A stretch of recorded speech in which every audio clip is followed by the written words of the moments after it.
வணக்கம் நண்பர்களே. குரல் ஹேமலதா ரமேஷ். இன்னைக்கு நாம பார்க்க போற கதை அன்பானவள் பாகம் 1. இக்கதையின் ஆசிரியர் சக்தி. வாங்க கதைக்குள்ள போவோம். கதிரவன் அவன் வான காதலியை தழுவிக்கொள்ளும் அதிகாலை வேலை. அந்த நெடுஞ்சாலையில் சீரான வேகத்தில் சென்று கொண்டிருந்தது அந்த மகிழுந்து. அதன் உள்ளே கார் சீட்டில் தலை சாய்த்து கண்மூடி இருந்தாள் மித்ரயாழினி. அவள் மூடிய இமைக்குள் அசையும் கருமணிகள் சொன்னது அவள் இன்னும் உறங்கவில்லை என்று. சிந்தனைகள் அவள் மூளைக்குள் வலம் வர செய்து கொண்டிருக்கும் காரியம் தரவிருக்கும் விளைவுகளை யோசித்து கொண்டிருந்தாள். எடுத்த முடிவில் பின்வாங்கும் எண்ணம் எல்லாம் இல்லை. அது அவள் பழக்கமும் இல்லை. முடிவை யோசித்துத்தான் எடுத்தாள். அதன்பின் மாற்று கருத்து இல்லை. ஆனாலும் மனம் சொன்ன பொய்களை வரிசை கட்டி நிற்க வைத்து கேள்வி கேட்கிறது. வேண்டாமென ஒதுக்கவும் முடியவில்லை, அதனை ஏற்றுக்கொள்ளவும் முடியவில்லை. பொய்களின் நோக்கம் ஒரே நன்மையானால், அதனால் விளைவது ஒரு நன்மையானால் ஏன் இந்த தயக்கம்? துணிந்து இறங்கியாயிற்று. எது வந்தாலும் பார்த்து கொள்ளலாம். அவளுக்கு அவளே பலமுறை சொல்லிக் கொண்டாள். கணினியின் சூட்சமங்களை அறிந்த பின் இவளால் வாழ்க்கையின் சூட்சமங்களை அறிய முடியவில்லை. இவள் மித்ரயாழினி, 26 வயது யுவதி. சீனிவாசன் சாரதாவின் செல்ல மகள். ஹரிச்சரணின் செல்ல அம்மு, குட்டித்தங்கை. ஹரிஹரனின் உயிர் தோழி, அன்பு அக்கா. மித்ரா ஹரிஹரனுக்கு 5 நிமிடங்களுக்கு முன் இவ்வுலகை பார்த்தவள். ஆக அவனுக்கு இவள் அக்கா. அழைப்பும் அக்கா எனத்தான் வரும். கோபம் வந்தால் மித்ரா வரும். சீனிவாசன் SM குரூப்ஸ் ஆஃப் கம்பெனியின் உரிமையாளர். சாரதா அவர் காதல் மனைவி. அவர்கள் காதலின் சான்றாய் பிறந்தவன்தான் ஹரிசரன். ஹரிசரன் இவன் இன்றைய சிறந்த நரபியல் மருத்துவர்களில் ஒருவன். மேற்படிப்புக்காக லண்டன் சென்றவன். அங்கு உடன் படிக்கும் பெண்ணான தன்யாவை காதலித்து மணந்து கொண்டான். தன்யா சிறு வயதிலிருந்தே தந்தையின் நிலையில் வளர்ந்தவள். தாய் இல்லை, தந்தை அந்த குறை தெரியவிட்டதும் இல்லை. அவர் ஸ்தானத்தையும் சேர்த்து கொடுக்க ஒருவன் அவள் வாழ்வில் வந்ததும் சிறிது காலத்திலேயே அவர் வாழ்வும் முடிந்து போனது. தன்யாவின் குடும்பமே ஒரு மருத்துவ குடும்பம். அவளுக்கென அங்கு சொந்தமாக ஒரு மருத்துவமனையும் உண்டு. இது இங்கிலாந்தை சேர்ந்த அவள் தந்தையின் நண்பருடன் சேர்ந்து உருவாக்கியது. அதில் அவருக்குத்தான் பங்குகள் அதிகம். ஆனால் அவரும் வயதோ என்பதை எட்ட அவருக்கென்ன உறவுகள் யாருமில்லை என்ற நிலையில் அவர் பங்குகளையும் தன்யாவுக்கே கொடுத்து விட்டார். ஆக திருமணத்தின் பின் கணவன் மனைவி இருவர் மீதும் மருத்துவமனை எனும் பெரும் பொறுப்பு விழ அவர்களின் இந்தியா வருகையே இல்லை என்றானது. ஹரிசரனின் 10 வயதில் அவன் கையில் கிடைத்த தேவதைதான் மித்ரயாழினி. ஹரிஹரனுக்கும் மித்ராவும் இரட்டையர்களாக போக தங்கையை வேண்டி நின்றவனுக்கு கைகளில் கிடைத்த தேவதை மித்ரா. அதற்காக தம்பியை ஒதுக்கியது இல்லை. ஆனால் என்றுமே எதிலுமே அவ்வீட்டில் எல்லோருக்கும் மித்ரா ஒருபடி மேலேதான். சரணுக்கும் ஹரிக்கும் முட்டிக்கொள்ளும் என்றால் அது மித்ரா விஷயத்தில்தான். இருவருக்குமே அவள் மீது அதீத அன்பு. எனக்குத்தான் அவளில் முதல் உரிமை என தான் அதிகமாய் இருவரின் சண்டையும் இருக்கும். உங்கள் இருவரையும் விட அவளில் ஆதியும் அந்தமும் நானே என அவளவன் வந்து நின்றாள். ஹரிஹரன் மேற்படிப்பை முடித்து திருமணம் செய்து மீண்டும் லண்டன் சென்று விட்டான். அவன் சென்று சிறிது காலத்திலேயே சீனிவாசன் மித்ராவையும் லண்டன் அனுப்பிவிட்டார். அனுப்பிய காரணம்தான் யாரும் அறியாதது. ஹரியின் பெரும் அடத்திற்கு பிறகு அவனை அனுப்பவில்லை. சாரதா அனுப்ப தயாரில்லை. அவன் படிப்பில் முதல் மாணவனாக வந்தால் அனுப்பி வைக்கிறேன் என்றார். அவனும் அவன் அக்கா மித்ராவுடன் இருப்பதற்காக அனைத்தும் செய்து முதல் மாணவனாக வந்த போதும் சாரதா அவன் மட்டுமாவது இங்கு என்னுடன் இருக்கட்டும் என்க, அதுவும் தடைப்பட்டு போனது. எது எப்படியாயினும் மற்ற மூவரும் அவர்களின் ஒவ்வொரு விடுமுறைக்கும் லண்டன் கிளம்பி விடுவர். அந்த விடுமுறை சிறியதோ பெரியதோ, விடுமுறை என்றால் அது அவர்கள் வீட்டு இளவரசி மித்ராவிற்கான நாள். மித்ரா ஹரி இருவரும் அவர்கள் படிப்பை முடித்ததும் ஹரி தந்தையின் தொழில்களின் பெரும்பான்மையானவற்றை பார்த்து கொள்ள மித்ரா அவர்களின் மென்பொருள் நிறுவனத்தை பொறுப்பேற்று கொண்டாள். மூத்தவன் மருத்துவம் என சென்றுவிட மற்ற இருவரையும் தொழிலில் இறக்கி அவர்களிடம் பொறுப்பை அளித்து விட்டார் சீனிவாசன். என்னதான் மித்ராவின் கட்டுப்பாட்டில் அந்த நிறுவனம் இயங்கினாலும் அந்த நிறுவனத்தில் அவள் வருகை எப்போதாவதுதான் இருக்கும். அடிக்கடி அவளை அங்கு பார்க்க முடியாது. அதையும் கவனித்துக் கொள்வது ஹரிதான். எப்போதும் மித்ராவின் நிரந்தர வசிப்பிடம் லண்டன் தான். அதற்கு அவள் அண்ணன் சரணை பிரிய முடியாததும் முக்கிய காரணம். மற்றொரு காரணம் சீனிவாசன் மட்டும் அறிந்தது. மித்ரா வந்து கொண்டிருந்த வண்டி இப்போது அந்த பெரிய கேட்டின் முன் நின்றது. உள் செல்ல அனுமதி வேண்டி காத்திருக்கிறது. விஸ்வநாதன் சார் அனுப்பினாங்க, மித்ரா என்றாள். அதன் பின் அவள் வந்த விவரம் உள்ளே சொல்லப்பட அவளுக்காக அந்த பெரிய கதவுகள் திறக்கப்பட்டது. அவள் வந்த கார் அந்த நீள் உள் வழியில் வழுக்கி கொண்டு சென்று அந்த பெரிய வீட்டின் முன் நின்றது. காரில் இருந்து இறங்காமலேயே வீட்டை பார்த்தாள். பார்த்ததும் பிடித்துவிடும் அத்தனை கலைநயத்தோடு கட்டப்பட்டிருந்தது. வீடு என்பதைக் காட்டிலும் சிறு அரண்மனை போன்று அவ்வீடு நிமிர்ந்து நின்றது. அதன் தோற்றத்தில் அத்தனை கம்பீரம். நினைத்து கொண்டாள் அவர்கள் வீட்டைப் போல என்று. அந்த எண்ணமே அவள் முகத்தில் அழகாய் ஒரு புன்னகையை தோற்றுவித்தது. அதே புன்னகையுடன் வண்டியில் இருந்து இறங்கினாள். இப்போது அவளை வரவேற்கும் விதமாக அவ்வீட்டின் தலைவி சாந்தா வாசல் நோக்கி வந்து கொண்டிருந்தார். வண்டியில் இருந்து இறங்கி புன்னகையுடன் நின்றவள் அவர் முகத்தை பார்த்தால் புன்னகை சுமந்து அவளை நோக்கி வந்து கொண்டிருந்தார். அவர் முகத்தில் தனியொரு தேஜஸ். ஆனால் அதையும் தாண்டி சிறு வலி இருந்தது என்னவோ உண்மைதான். அவர் வாசல் படிகளை கடந்து வந்து வாமா என்றார் கரம் குவித்து. பதிலுக்கு அவளும் கரம் குவித்தவள் ஹாய் ஆண்டி என்றாள். வணக்கம் மட்டும்தான் பாரம்பரிய முறையே இருந்தது. அதை தாண்டி அவள் உடையோ அவள் கூந்தலின் நிறமோ எதிலும் அந்த பழமை இல்லை. தமிழை தவிர நுனி நாக்கில் ஆங்கிலம் வந்தாலும் தமிழே சரளமாய் வந்தது. இந்த இல்லத்திற்கு முதல் வருகை. பட்டுப்புடவையும் இல்லை, தலை நிறைய மல்லிகை பூவும் இல்லை. சாந்தா மித்ராவை தலை முதல் பாதம் வரை பார்த்தார். இது எந்த தவறான பார்வையும் இல்லை. அவளை முழுதாய் காணும் ஒரு சாதாரண பார்வை.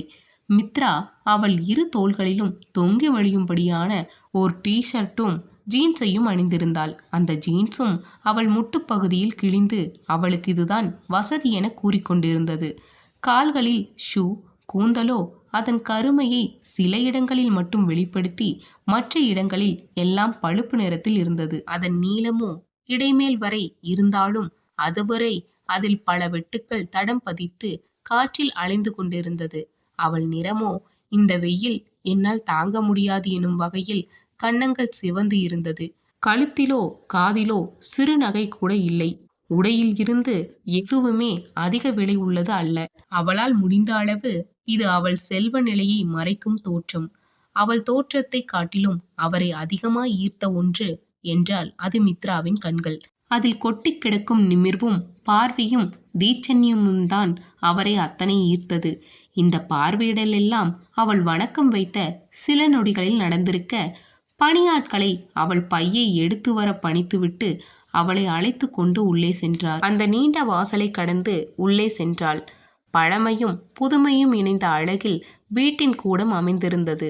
அங்கு சோஃபாவில் அமர்ந்து அன்றைய செய்தித்தாள்களை புரட்டி கொண்டிருந்தார் வேதாச்சலம். இவர்கள் வரும் ஆர்வம் உணர்ந்து திரும்பி பார்த்தவர் அவர்களை கண்டு புன்னகைத்து பத்திரிகையை மடித்துவிட்டு எழுந்து நின்றார்.